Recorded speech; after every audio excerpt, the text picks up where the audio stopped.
The image that best captures the situation in which Europe finds itself is the village of Asterix, the last bastion of the free world, with threats coming from all sides.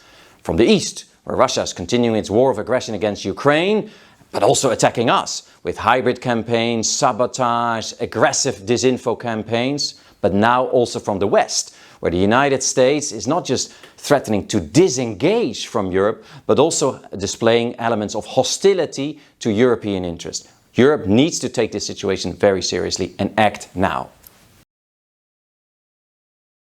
What does Europe have to do now for Ukraine?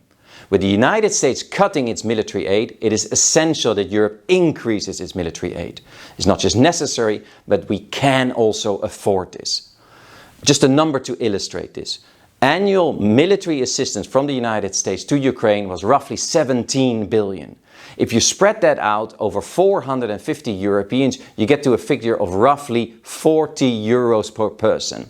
This is something that we can afford. This is within reach, and Europe should do so now.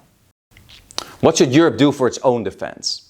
The good news is that the discussion around funding and money is advancing, and European leaders are set to mobilize significant sums of money to allow us to make big steps forward. The next thing that must happen is to agree what to spend it on, and to make sure that spending at EU level also means spending better. There are three things that no individual European country can acquire alone, and the three things on which we're most dependent on the United States for. They include air defense, satellites and intelligence, and missiles.